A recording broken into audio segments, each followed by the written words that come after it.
donner des conseils aux relations entre le supérieur, les supérieurs et les clercs. Saint-Maccaire avait ici une vie tout à fait anaclétique, mais il recevait les moines qui venaient non seulement des diverses parties de notre désert, mais aussi il recevait des moines qui venaient de tous les coins du monde chrétien habité en ce temps. Dans sa vie, on raconte qu'un jour, dans la cour, il y avait des gens qui venaient de Syrie, d'autres d'Espagne, d'autres de Rome, de Grèce, un peu de partout.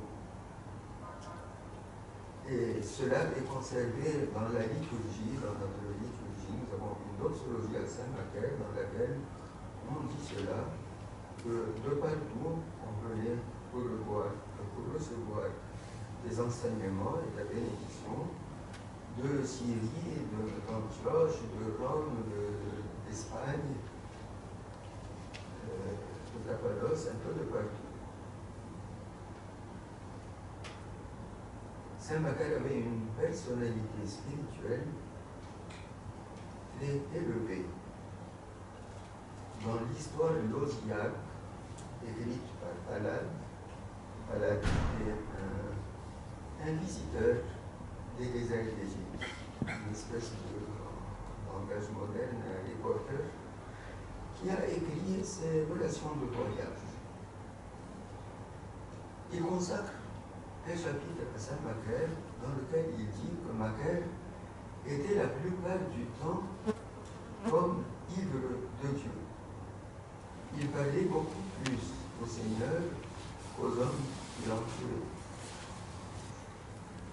Mais cela ne l'empêchait pas de recevoir des personnes qui venaient de tous les coins du monde et de leur donner des conseils, des embellis spirituels.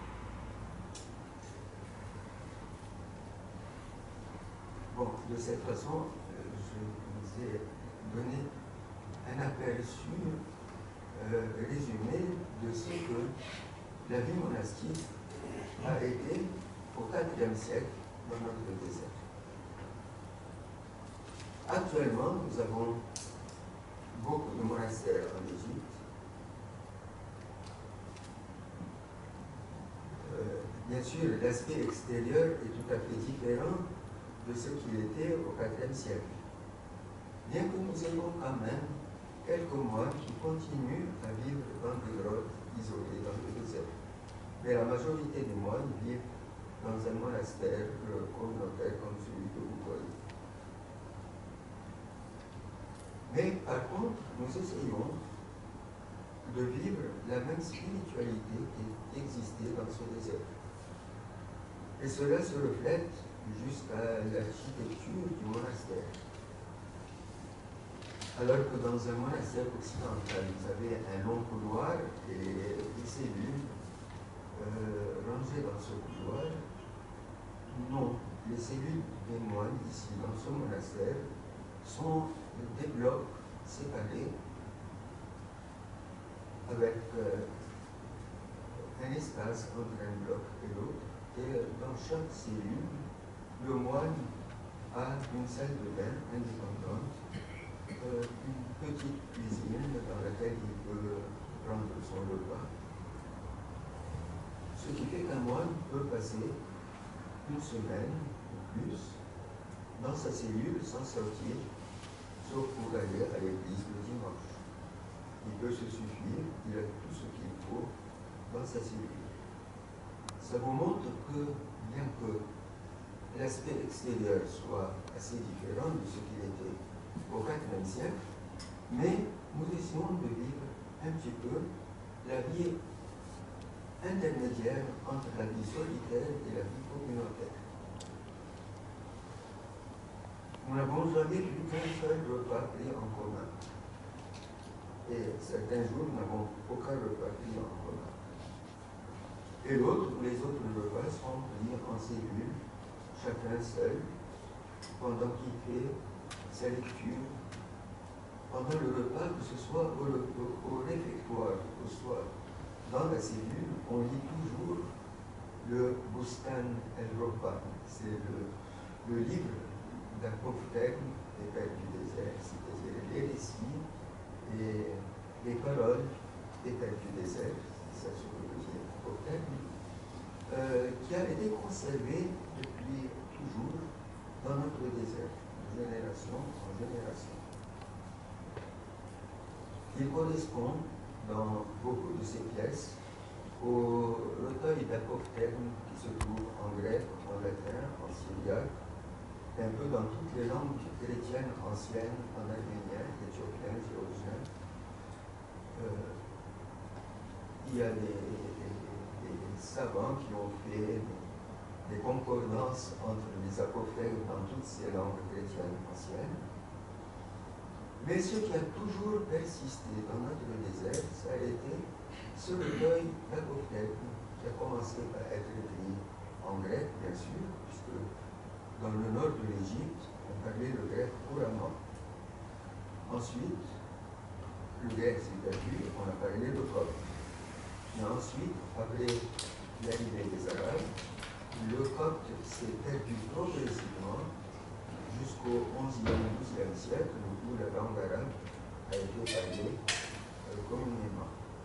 Or, ce Bustan, qui est ce livre d'Apophthegm que nous avons en arabe, a été traduit du grec au copte à l'arabe.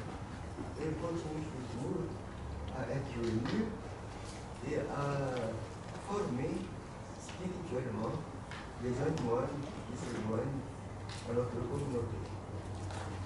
C'est toujours le même livre qu'on dit au Québécois, le livre du Bustan, qui se termine à peu près en une année.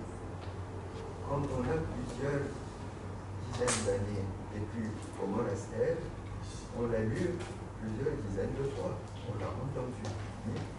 Ce qui fait que la majorité des pièces, des histoires, des paroles, sont connues par cœur par les anciens, et même par les moins anciens, et elles font l'objet des conversations, ou même des mots d'esprit, des moines entre eux, pendant la journée. Et cela fait que les premières générations monastiques continuent à être présentes parmi nous par cette lecture continuelle de leurs récits et de leurs paroles.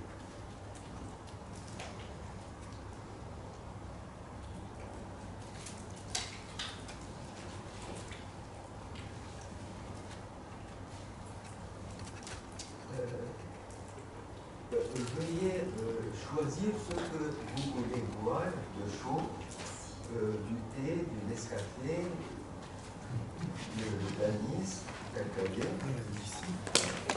Et on va voir combien d'entre vous veulent du thé. Combien veulent du thé? Pas de thé.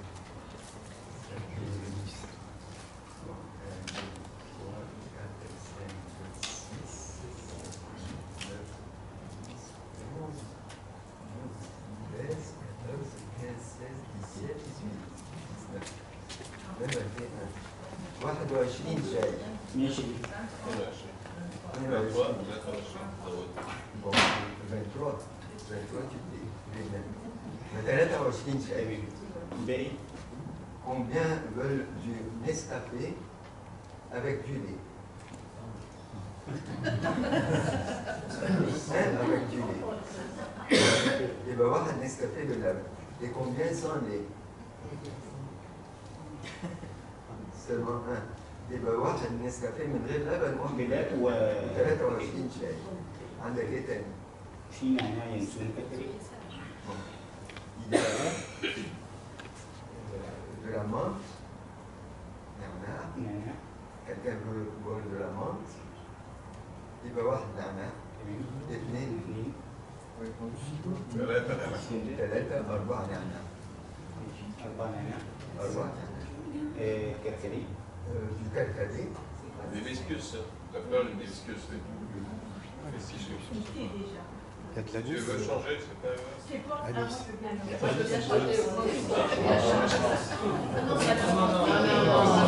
Il n'a pas de souvenir, il écrit.